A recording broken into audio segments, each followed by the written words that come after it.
Bismillah, alhamdulillah, wa salatu wassalam ala rasulillah. Welcome back. So now we'll be talking to Moulana Abdullah Selepe, and he works around the the Sophia town area. And Moulana also does dawah all the way up into the what we call known as the Orange Free State, previously rather, places like Everton, because he's originally from Everton, and also goes and works in those other areas where wherever Dawa calls, Subhanallah, Molana is there. And we actually met at the Dawa conference that took place a few weeks ago here in Johannesburg. And Subhanallah, just to know that people have such great energy, enthusiasm for this beautiful work is a blessing from Allah. Assalamu alaikum wa rahmatullah, Molana, and welcome to the show. وعليكم السلام ورحمة الله وبركاته. Jazakumullah khairan, Maulana, for being with us tonight. And inshallah, may Allah subhanahu wa ta'ala accept all your efforts and all the work that you're doing. So, Maulana, before we go far, can Maulana just tell us more about yourself and the work that you do in the dawah field, inshallah? Alhamdulillah. Myself, you already introduced me. My name is Abdullah Selepe, mashallah. Born in Everton, born in a non-Islamic family. Alhamdulillah, when we grow up, then Allah guided us, alhamdulillah.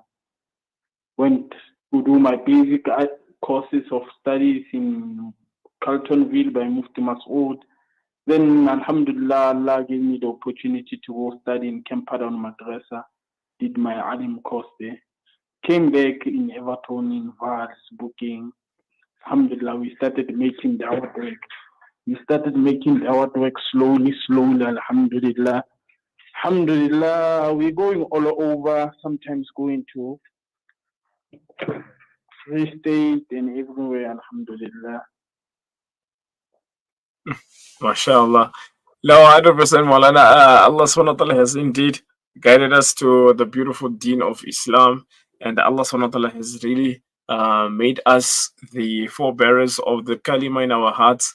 And now, inshallah, Maulana, now in terms of the programs that you have in the different places you mentioned, the Sibokeng, the Free State, etc., what is the main way or the easy way of giving dawah to people, which makes it easy for those people to actually listen, and they don't have that mindset of saying, hey, this person is not our own? For example, like us who are African, people will think that, no, why are you a Muslim? Isn't this supposed to be a church for the Indian people, etc.? Now, how do you make it easy for people to understand what Islam is, inshallah, in those areas?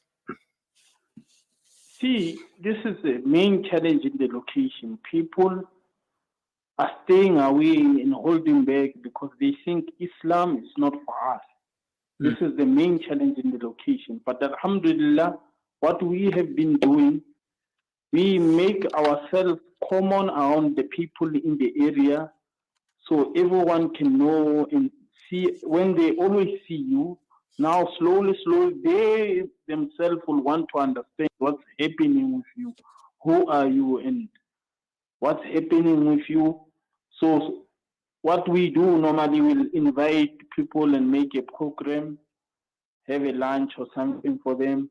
Then we explain what is Islam. We speak Sota on Subukin, so we explain in Soto. And there's two main things when we give dawah, which we have to understand. Our people are coming from a very corrupted background of disbelieving. For example, this Trinity and their ancestors. So these people, they put this together. So you have to explain to them these two main things. Some of them think that, okay, we understand Moulana, but the ancestor story is also one thing which we have to explain with hikmah, wisdom, slowly, and make them understand. So sometimes you'll find that there will be someone accepting Islam. But if you have to diagnose that person, he still believes in the ancestor. He's 3 years Muslim, but he goes sacrifice for the ancestors and everything. So what we normally do, when someone becomes a Muslim, we take it very slowly and in a very informal way, informal classes, and very slowly, like we'll carry on explaining about the ancestors and Trinity. Why not this? Why this? Slowly, slowly. Sometimes a person opens up after a year or after 6 months and says, "No, but Moulana, I see it like this." Then after that, you'll understand this guy still believes in the ancestors and he's taking his salat 5 daily, mashallah. So those are the main things which we have to tackle and look when we give dawah, especially in the location. 100%. No, 100% Moulana. So, inshallah, let's quickly take a break, Moulana, and we'll come back and speak more about this very interesting point that Moulana is raising and the challenges faced by the people in the townships in terms of dawah. But more so, inshallah, we'll speak about it more when you come back. Let's just take a quick break, inshallah.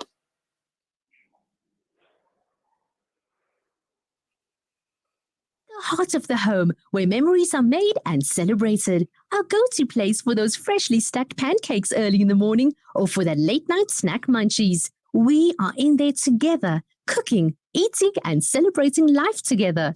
Let's keep the kitchen a place that is shared by everyone, where we build stronger bonds and grow together. Sunfoil, Now We Cooking. Visit nowwecooking.co.za for recipes that everyone can help make. People of Palestine need your support now. Africa Muslims Agency is on the ground, already providing food, medication, and emergency supplies in Gaza. Donate any amount to Heal Palestine at africamuslimsagency.co.za.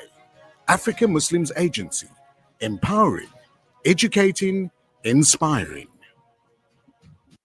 Discover the Africa of your dreams and surround yourself with her spectacular beauty. Relax beneath her serene sunsets and explore wildlife at its natural best. It's where the pride of Africa comes together. The Kwantu Private Game Reserve. Get to know the Big Five or cruise on an elephant safari game drive. Interact with lion and tiger cubs and enjoy world-class halal cuisine while we pamper you during your 5-star stay. Indulge in the true African experience. For reservations, call now on 042-203-1400 or visit kwantu.co.za. The Kwantu Private Game Reserve, the place of gathering. In the Eastern Cape, a single mother and her 3 daughters face a week without food. Last year, 15,000 children were hospitalized for severe malnutrition. With a 60% unemployment rate, the crisis deepens. But you can light the way. This Ramadan, your support can turn despair into hope. The Al Fida Foundation is on the ground providing vital aid. Join us in the fight against hunger and use your zakat to feed Muslim families in Gqeberha and rural Eastern Cape. Send us an email at alfida@telkomsa.net or contact us at 041-484-1288 for Section 18A tax certificates or enquiries. The Al Fida Foundation, together turning compassion into action. Listen to something fresh. Listen to Salam Media. Bismillah, alhamdulillah, salatu wassalamu ala rasulillah. Welcome back. And if you just joined us, I'm here speaking with Moulana Abdullah Selepe regarding the challenges rather that are faced by Du'at in the township areas. And most of Moulana was explaining about how many people from the township have come from beliefs which go completely intrinsically against Islam in terms of the calling them polytheistic type of beliefs in the ancestors, etc. And more so to find that some Muslims, even after embracing Islam without knowledge, they still carry on practicing those type of acts without understanding more that Islam does actually not allow it. So, Moulana, as you were talking about that point now, what is the program in those same locations Maulana does dawah? What is the program when it comes to the rivets? Do you have anyone there who's able to teach the basics of deen, teach them about iman, salah, etc.? Alhamdulillah, what we do is most of the times after we give someone dawah, we'll make informal classes. We'll check his schedule whenever he's free and we make ourselves available. So what we normally do, we don't rush and follow a syllabus and say in a month he has to have 10 surahs memorized and he has to have 10 du'as memorized. More we will focus on the belief system. You see, while we'll focus on the aqidah side, that this person must not, Allah forbid, we don't want to see him accepting Islam and after 10 years he leaves Islam because he still thinks from the beginning the ancestors are the ones who are helping him. So most of the time, as there is, we focus on the Trinity part. And they manage, Alhamdulillah, they manage to understand the Trinity part, that Allah is one. But on the ancestor side, sometimes we just brush it up and we're not going deep in it. And you'll find a person is a Muslim for 3 years, 4 years, but he still believes in the ancestors. So what we do, we focus more on those things. Like how our Sheikh Salama mentions that he mentioned one unique part when we went to his program. He said that after he gave dawat, none of his people who accepted Islam on his hands or his students left the fold of Islam. And he mentioned because he focused more on the aqid and makes them very strong Muslims. Then after he leaves them, they know how to make salah, they know how to make this, everything, but the aqid also is very strong. He made sure he dwells deep in that. And that was dawat of Nabi sallallahu alayhi wa sallam also. When he was giving the Sahabas dawat, he made sure that he focuses on the heart of the Sahabas to break the idols in the heart, and he left it to the Sahabas to break the idols themselves. No, mashallah, 100%, Maulana, that we need to focus on the very important aspects of deen, sorry, which is the belief in the monotheism, the aqidah, most importantly, that makes us. Now, inshallah, next up, Maulana, now, can you talk about how you've also used sports in your dawah programs as a means of dawah, inshallah? Because one of our picture, which is up here, is about a soccer game I see which took place. Tell us more about that. How does now sports come in hand as a da'i? Alhamdulillah, what happens is this. Alhamdulillah, we have one personality in Roshni, I have to mention his name, Moulana Salim Salusi. Alhamdulillah, he goes all out supporting all our programs. What happens is we organize a match of boys playing soccer, call the counselor also, organize a lunch for them. They come. Before they start playing, all the teams which are going to play, then one of us will stand there and explain that, you know, you're enjoying like this, playing soccer, awareness of Allah, put it down to them, and you can enjoy life without girls and alcohol. Look at us, we praying to one Allah, we enjoying life without girls and alcohol.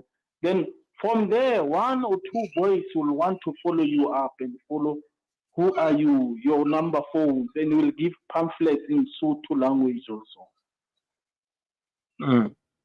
No, mashallah, very important, Maulana.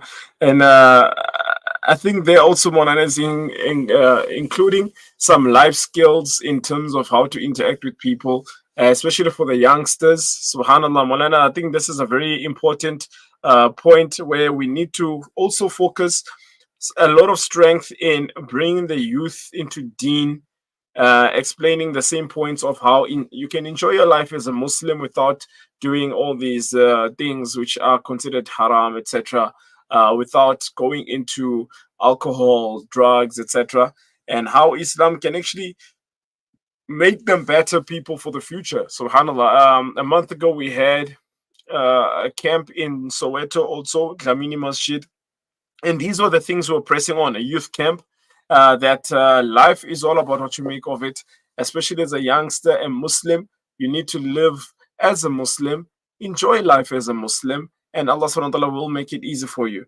And what are there any other programs and activities also, Moulana, that you do for the youngsters that brings them interest in Deen or spreading the Deen, inshallah? So far we didn't do a lot of things. We were doing soccer because soccer in most locations, soccer is the main thing. Subhanallah, you'll see when soccer on the grounds of soccer, when boys are coming to play soccer, it gets so full. The parents also are coming to support them. So if an activity, we organize a tournament, and subhanallah, what we did, we go buy cheap trophies, cheap medals. A winning team will give them a trophy. We call this also this Valstera, this newspaper. They'll come also. The councillor wants to come also. Everyone, then when we go away, everyone will ask themselves, who are these Muslims? Why they came and put our children together, move them from the street? Now, it's not only the boys who wants to know about Islam. The parents wants to know. The community wants to know. The boys themselves want to know about Islam. MashaAllah. And also I see that you also have some netball competitions. Yeah, netball. One of our centers in Sbuking, our brother Sheikh Jamal, in the madrasa. Alhamdulillah, is keeping the girls also busy there in the netball competitions and what. MashaAllah. So we should actually, I was thinking of this the one time, that why don't we have a Kasi Masjid competition or Kasi Madrasa competition, that each madrasa has a football team and we go and face, for example, Soweto Dlamini Masjid or Orlando East Masjid go faces the brothers in Umdeni, in Sebokeng, and take also a netball team of the girls to face the Sebokeng one. Can't that work also, Moulana? Excellent. That's very excellent, because our youngsters, our youth need it. Because now, take our background, where we're coming from. We were taught that enjoying life is spending time with girls, spending time at the shabin, drinking alcohol, gambling, all these wrong things. But now, when we become creative and take our boys to play soccer, after soccer, then Salah time, then everyone makes Salah. So the boys 100%. also, the mindset comes to that level that, hey, it's true, man, I can enjoy life without alcohol and girls.